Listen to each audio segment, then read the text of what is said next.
Hi, this is a video about how I've been using a great site called Vocaroo. The website's up there. It's just Vocaroo, Vocaroo.com. And what's lovely about Vocaroo is it's just really easy to use. It bills itself as the premier voice recording service, and it has a kind of user interface that even an idiot like me can use. So let's see how it works. Click to record. I always just put allow here, and then I'm recording. Okay, so let's record for a couple of minutes just to check that it's working. Okay, click stop. Let's listen. Here, and then I'm recording. Okay, so let's record for a couple of minutes just to check that it's working. Okay, click stop. As you see, I was probably a bit close to the microphone there, and I've only got a built-in microphone on my computer. But let's say I'm happy with that. We click there, and there's our link. Okay, so basically you just copy that link there and you send it to your students, and then they can listen to it, they can download it, they can stick it on their MP3s. What I've been using it for is to help students learn the vocabulary that we've been looking at in class. Often I use Outcomes, the course book that I co-wrote with Andrew Walkley, and for each unit in Outcomes there's a vocabulary builder, okay, which basically details double page by double page the main vocabulary that the students study.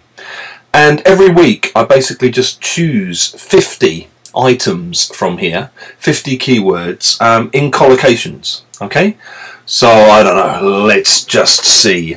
I might just choose something like looking out across the bay. Okay, it's starting to get chilly. High cliffs. Cut off by the flooding. Okay, the beaches were deserted. Okay, what I'll then do is I'll record these basically as a dictation. So I'll kind of say, okay, number one, looking out across the bay. Looking out across the bay. Number two, a chilly day. A chilly day.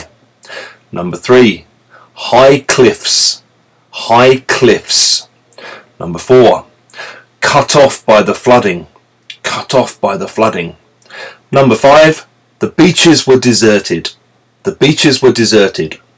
And I send that to the students. Their task is to basically transcribe that, okay? They try to write down exactly what they hear. A couple of days later, I send them my own answers. So I'll just type the answers, you know, number one, looking out across the bay. Number two, a chilly day. What they then do is, the good students, not everybody does, basically, you know, the weaker students will just download the MP3 that I've produced from Vocaroo here, and they'll listen to that on their iPhones or whatever, on iTunes, which is fine, you know, it's better than nothing. It helps them to remember the language. The good students then try to write examples of how they think they might use those chunks or hear those chunks being used, and they email them to me. Okay, what I then do is try to correct them. So here's just a couple of examples. This was from something similar. So students wrote flooding. This area has been deserted after a huge flooding 3 years ago. Tsunami. It is forecasted that there might be a tsunami in this area caused by the former earthquake. In Africa, many places go through a severe drought since last summer. What I then do with these, okay, is I correct them and I try to give feedback. So I'll say things like, this area was evacuated during the devastating floods 3 years ago. And I'll explain, during floods areas are evacuated. If you say a place is deserted, it's usually somewhere like a beach or a restaurant, not an area. Forecasts for weather over the next few days, or forecasts for the economy over the coming months. So here, what I've changed it to is, it's possible that an earthquake in this area could trigger or could cause. I've written an earthquake, but it should be a tsunami. My mistake. Okay. In Africa, many places went through or experienced a severe drought last summer. or have been experiencing, have been going through a severe drought since last summer. I then send this back to the students. They then record the new examples, okay, themselves on Vocaroo, and they download that MP3 and they listen to that themselves on their iPhones or their iTunes or whatever. So at the end of each week they've basically got 50 examples that they've created themselves, which I've helped them with obviously, that they can listen to kind of help them get a sense of the vocabulary they've been learning.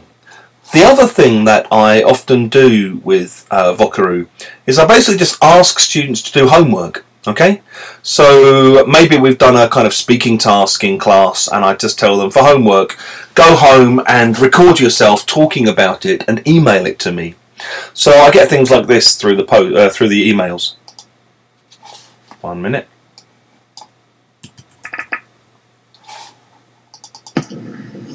Hi, I'm Mika. Now I'm talking about a trip to Hawaii 2 years ago. I went there with my father. Some Japanese might be surprised because it's not such a usual thing for especially Japanese girls to go out anywhere with our fathers, or they will often go hanging out with our mothers. However, I sometimes go out with my father. Okay, so you get the idea. What I do with these is I'll listen to them. While I'm listening, I'll take a few notes on things that I wanted to comment on. I'll then go back to Vocaroo, okay, and I'll record. Okay, so I might say something like this. Hi Mika, thank you for telling me about your trip to Hawaii with your dad. It sounded great. I've never been to Hawaii myself, so I'm quite jealous. Just a few things. You said, I'm talking about a trip to Hawaii. I'd probably say, I'd like to tell you about, or I'm going to tell you about a trip I made to Hawaii. You said it's not such a common thing, especially for Japanese girls, to spend time with their fathers. I would probably say it's quite unusual for Japanese girls to spend time with their fathers. And I'd go through it like this, and then I'd stop, and I'd then send each student the individual links. Okay, so there you go, some ideas on kind of language focused, lexically focused ways of exploiting Vocaroo. Thank you very much. I hope you found this useful. Bye.